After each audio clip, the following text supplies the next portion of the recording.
Welcome back to Between Two White Coats, a podcast designed to help you be the healthiest version of yourself. I'm Dr. Michelle Plaster, a family medicine doctor. And I'm her co-host, Amber Foster, a family nurse practitioner. In our combined 30 years in medicine, we've seen a lot. We're discussing key issues surrounding health and wellness, answering some of our biggest questions, overcoming health obstacles, and giving patient-centered advice in hopes of educating you and providing the tools you need to live a healthy life. If you find our podcast helpful, please consider subscribing so you don't miss an episode. And don't forget to leave us a 5-star rating and review. This will help other people find our podcast. Thanks for joining us. We look forward to serving you. Welcome and thank you for joining us today. On this episode, we are going to talk about how to deal with the holidays. This, I think, sounds a little bit funny when we say how to deal with the holidays, because most of the time we talk about the holidays as being this magic time of year and where we're having religious celebrations that are often the center and core of our belief system. We're getting together with family where there's twinkly lights and everyone's singing. So why would we need to learn how to deal with all that happiness? But the fact of the matter is that the holidays can be so hard. And for some people, the holidays are extremely painful. And then you're meant to feel like you're an outlier because the holidays are not something that you look forward to or something that's easy and happy for you. And so if you struggle with certain aspects of the holidays, or if the holidays bring you stress that the other times of the year don't offer you, and even if you enjoy the holidays, but you tend to find that every January you don't enjoy because you've overextended through the holidays and you're either too tired or too broke to make it through the new year, we want to just bring attention to some of those things and help people to have some insight into how to deal with the holidays. So we have Jane Robinson with us today, and she is our person that we lean into for all things mental health. She helps us manage so many of our patients in all that she does. And so she's going to help us from a mental health perspective of different techniques and tools and thoughts of how we can do the holidays a little bit better this year. So welcome, Jane, and thank you for joining us. Thank you for having me. So, Jane, let's talk about what causes people stress or difficulties during the holiday season. Okay, it can be family dynamics, scheduling. People are very busy. It's a very busy time of year. Financial. People can be struggling financially, and it's hard to meet all of those financial expectations for gifts and everything. And holiday ornaments and all of the decorations, it's expensive. Yeah, so, the stores are convincing us that we need to buy a lot of things this time of year. Absolutely. Yep. And I know you're covering grief in another podcast, but grief can also play a major part. We feel like grief is such an important thing to talk about during the holiday season, and something that people struggle with so much that we have an entirely separate episode on grief and dealing with grief in the holiday season. And so if that's something that rings true for you, we really encourage you to listen to that episode where we spend the entire time talking about grief in the holidays.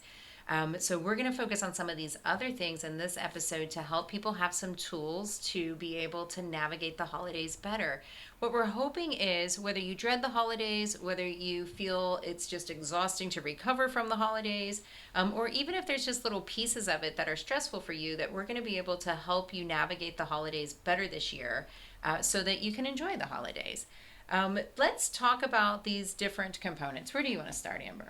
Family dynamics. Let's go hard and heavy first. Let's hit, you can go all year without seeing your family and no one notices you're not there. We're all very busy. And then comes Christmas and there is an empty seat with your name on it. So you better show up. And boy, you want to upset some people, get married and then figure out where are the newlyweds going for Christmas. It's really like a competition of whose family wins. So how do we navigate our family gatherings when and it can be one thing to have your immediate family together and then you have your extended family together, new dynamics. Mm-hmm. What do we do with that? Mm-hmm. So it depends on what that situation is, right? So many times when family members get together, we can get into conversations that cause some tension and conflict. Never. Right. What is that? I mean, there's no interesting political climate going on. Right. So if we can, if someone brings up something that is conflictive, it might be better to change the subject to something more positive. Compliment them on their blouse or their hair, or something that they have done, or a dish that's there. And if you have, sometimes having these things pre-thought out, because it's in that moment where you go, here we go, I knew it was going to happen, and then we're kind of triggered too. And so if you have something pre-thought out that you can do different, so if we all always enjoy sharing the stories of this vacation that we all took, and it was so funny, and we have this funny story, maybe you just can go right into finding a way to bridge to talking about that, or some redirecting to something more positive. That I've seen these, we have them at my mom's house. I got them randomly at a gift store. I don't even remember the brand, but they're like family table talks, and my kids love it because it's like, tell about a funny memory when you were growing up or on a vacation, like you're mentioning. So it's like this actual tool that you pull out a card and you read it, and we have laughed so much just trying to come up or remember stories from when we were younger. And so instead of just letting the conversation go where you are fear it's going to go, because it goes there every year, instead maybe you do something different to where you're navigating the conversation this year, and you're directing it. And you could, I have that as well. I ordered mine on Amazon, and so so you could have something like that, and you say, we're going to do something different this year. Or you could kind of set a tone and say, let's go around and each share a happy memory, or each talk about something we're grateful for, or something that's just, is going to put a positive tone on the conversation. So there are ways that you can kind of take control of that. If it always goes somewhere south on its own, maybe we try to be more intentional about not letting it go there. Right. Yeah. Other things with family functions, sometimes the family gets together, it starts out good, and then you got a couple family members that tend to drink too much, and it starts getting a little ugly as the night goes on.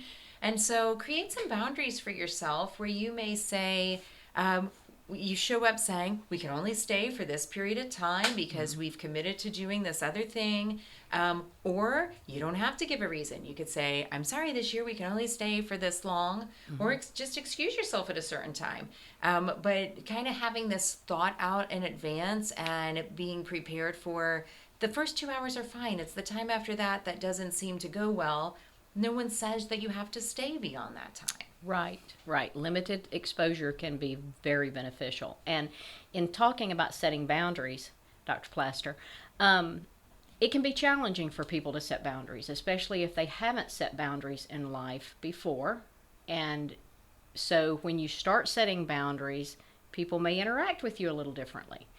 However, we can set boundaries without ruining relationships. So that's something that we always need to remember, because people think about, if I set a boundary, then I'm going to block that person out, right? No, that's not how we're going to work on setting boundaries. So we can start small. Like you say, we can say, we're going to leave in an hour and a half, and that's your boundary, and you just gently leave in an hour and a half if people start drinking too much, okay? That's a way to start setting those boundaries without compromising the relationship. Right. And I think sometimes when we fear setting the boundary, we actually compromise the relationship more, because we say, I just can't go.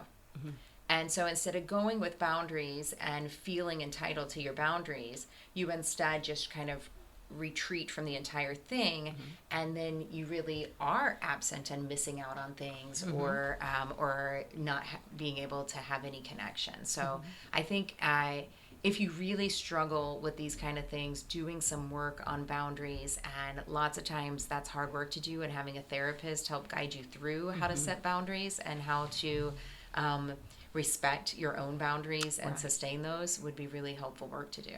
Yes, absolutely. What about finances? You mentioned that.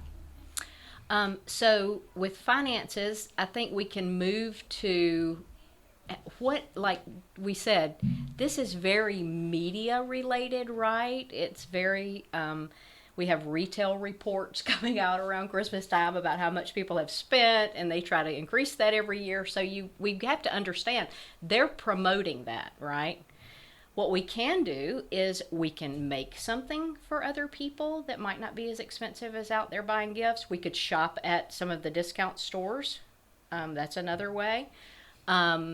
we can bake something for them, or we could give people coupons that would say, I will do this task for you. Maybe taking their Christmas decorations down for them, or something that you could do for them later. And if you know me and you're financially strapped and would like to take my Christmas decorations down as a gift, I welcome this gift. It is the best gift that I've ever heard of. Yeah, I think that's brilliant. And what happens really in that? So you give someone a tchotchke that they sat on a something and it was expensive, but do they really need it? But some marketing guru convinced us that we need to do that. Or you spend time with people, because truly the time spent, to be able to say, I would like to have a picnic with you when the busy holiday season is over, and give them a coupon for a picnic. Yes. Those kind of things are brilliant. We had a staff member who is an amazing cook. She mostly bakes things wonderfully. And so she gave everyone a coupon for choose one of these baked goods. And then sometime throughout the year, when the holiday season, when you have so many cookies and candies is over, she would bake something for you, and you could take it to a party or have it at home. And it was so thoughtful. And like, how many things do people give you? But no one ever asked me for that gift, Shelley. No one ever asked me. I don't to want you to bake bake me anything, and I'm not going to bake you anything. That is not our skill set. But I think that there are a lot of really thoughtful things that stand out that can keep you from being in a financial hole. And I think you really have to ask yourself, why is it that I'm doing this? Why is it that I feel like I have to spend a lot of money? Are you caught up in the what do your kids' friends get? And are you competing with your gift being as good? And if so, what are you teaching your kid in that? And maybe if you feel like it has just escalated, like last year's gift was really big, so then we've got to beat it this year. And then what do you gave them the iPad last year? Well, how do you possibly beat that? Maybe you strip it down and just say, this is not the reason, this is not the meaning, this is not what our family celebrates. And so this year we're all going to do things different. We're all going to give each other gestures or coupons or things of that or we're going to have, your family talks a lot about time spent and activities. Well, we had, when my children were little, and we still do it now, it looks a little different now, but we're Christians. And so I used to say, in our own home, like, me, my husband, and my kids, that they get 3 gifts like baby Jesus. Like, that's, because for them, that was tangible for them. And they got stocking stuff too, but our extended family, our kids were the only grandchildren for so long that they were getting, bukus of stuff that they weren't even opening because it was so much. So we have always kept what we do at our home very small, and then we do their birthdays big. Like, we're going to do 3 gifts like baby Jesus got for his birthday, and then for your birthday, we'll go all out. So we do it a little bit different. So then they're not getting so much, except my daughter's birthday's in December, so she kind of gets the best end of that deal. But we're the holiday, we are spending time together. We're watching the movies. We're having the traditions that we enjoy together. And then they still get nice things. It's just not a ton. Yeah. And those traditions don't have to be real hard and laborsome like weeks elf of preparing for a party that has 700 people. We're all going to sit down as a family, and we're going to make s'mores, and we're going to watch Elf. Yeah. And that's Always easy, and it's enjoyable, and then your kids will be looking back and thinking, oh, I loved that we used to do that. That means a lot to me. We bought cookies randomly recently, and my daughter tasted them, and she said, these taste like Nina's Christmas cookies, because we always make Christmas cookies with my mom and the icing, and she's like, these taste like Nina's cookies. Yeah. And we had gotten them from a store. And so it was just like, even just the memory of making cookies, like the taste of it, our senses have so much to do with memory. But she was like, oh my goodness, this tastes like Nina's cookies. Yeah. And I was like, that was a great, it did actually, but she remembered that. So. Yeah, I think we have to all give ourselves permission to not spend all the money at the holidays and recognize that, other people have gotten to our heads, and it was probably never our idea to spend all the money anyway, and to get that out of our heads and give ourselves permission to not do that. What are some of the other tools that people might use to navigate the holidays better? Okay, let me say something about that. So we're talking about priceless gifts, right? And Rather that was a than good one. That's good. Yeah. rather That's good, than Shelley. a That's good. price being I put love on it. that. I love it. So Yes, find yourself a way That's to give gonna a be a good priceless challenge. gift. That's everybody's Yeah. challenge. That's a good one. Okay, now you just got- stressed me come out on. about Oh, that. no. No, I'm teasing. I'm no. teasing. Okay. No, that's wonderful. I love that. How can we Yeah. give each other a priceless gift this Yeah. holiday season? Yeah. I love that.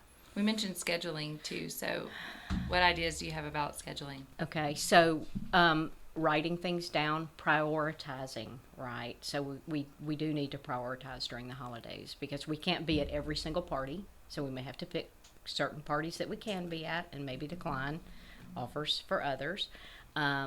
Traveling can be very challenging. So we need to make sure that we're organized. Organization is a big part of when we have all of this scheduling stuff coming in on us. Yes. And we're going to different families' homes, and we're trying to make sure, like you said, if they're newlyweds, where do they go? Right. Who gets them? Right. Right. So we need to try to be careful that we don't offend anyone, and we may have to schedule 2 hours here and 2 hours there, but we need to be clear on that. So getting clear and getting organized, I Yeah. think, is a good thing. And I think in making sure you don't offend anyone, be honest with yourself about what you're capable of. Be honest with your family or whoever's inviting you about what you're capable of. And then don't feel guilty if you can't be all places. Right. It is not offensive for you to not be able to be somewhere. You just be honest about it and let them know how much you would have loved to have been there, but you can't this year. Maybe you choose to rotate, so it's too much to go to 3 places every Christmas Eve and Christmas. And so you come up with a way to rotate where we're going to do Christmas Eve here, Christmas here, and then the next year we'll flip it. Or just finding ways to spread that time and make it meaningful time as opposed to running from one place to the next and never really being able to feel like you're enjoying because where are we supposed to be now? Right, that's right. And you could do Thanksgiving with one family and Christmas with the other, New Year's with another. So you can move it around. Absolutely. It doesn't have to look any particular way that we get caught into, right? Into Right. the social construct of what it's supposed to look like. It can look like anything and still be Yeah. a celebration. And I think, if you always host a Christmas party and you get all these people together and it's a lot and it's stressing you out, have a middle of February party. Nothing's going on then. Everybody's too cold. Everybody's just like, can do "Oh, we Mardi wish-" Gras. You can do Mardi Gras. Everyone's wishing they had something to do. Yeah. And your attendance will probably be better because people aren't a pulled good so point. thin. So, I like it. give yourself permission to do something a little bit different and not feel like everything has to happen between Thanksgiving and New Year's. We really try to cram everything into that very small time. And I think things start to get lost in there. The presents that, it occurred to me my son was opening presents and then grabbing the next one before I felt like he looked at the one that he was holding a couple years ago. And I was like, what are we doing here? Like, this is not what we're trying to do. And I think we do the same thing with, did I check all the boxes for the holiday season? And did I go here and do this and send all these cards? And but then just sending someone a random card in the middle of the year as opposed to making sure all your Christmas cards got sent. If it's too much to get your Christmas cards out, maybe you just send cards to everyone you love at some other time of the year that's not so stressful. Absolutely. And Spread joy outside of December. That's right. That's exactly right. My mother said when we talk about her birthday, she doesn't care what she gets for her birthday. And she'll say, it matters to me how you treat me all year.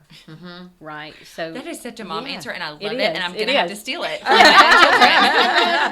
So that's what you're saying. We don't have to cram this Yes. into this just short amount of time. We can look at the Right. whole year. And maybe if you can't do the big, huge family gathering because it's very stressful and there's aspects of it, some people aren't big gathering people. They're introverted, and that's a lot of anxiety to have 50 people in a room. That you take time and visit those individual people throughout the year and let them know, I don't come to the big party because I don't feel like I get to talk to you one-on-one at the big party anyway. But I would like for, once a month if we got together, because it is about how we treat each other the rest of the year. I love that. So we're hoping that today really gives you some insight into how to navigate the holidays. Is there anything that we are missing that make the holidays difficult or make it a struggle for people? I think we've probably covered the primary issues I think that these people are struggle with. the big things, really making sure that you are protective of the things that make you happy, that you don't feel compelled to do things that don't make you happy at Christmas and all year round, that you are protective of some of your best resources, your time, your family, your money, and that you are putting some thought into how you want to navigate through the holidays. And I think that it is possible for all of us to enjoy the holiday season, but we have to figure out what enjoyable looks like for us and pursue that and give yourself the permission to not have to do the things that are really a struggle for you to do. We like to end you on a good note. So here's today's Tell Me Something Good. We asked our staff to give us some feedback, and Hannah is one of our medical assistants, and Hannah loves riddles. And so definitely something good is jokes, riddles, and anything that kind of makes you think and smile. So here's Hannah's riddle for today. What English word has 3 consecutive double letters? Bookkeeper. I personally would have never got this. So something good is a little bit of a challenge and a little bit of a smile through a joke or a riddle. Thank you for joining us, and until next time, take care of yourself.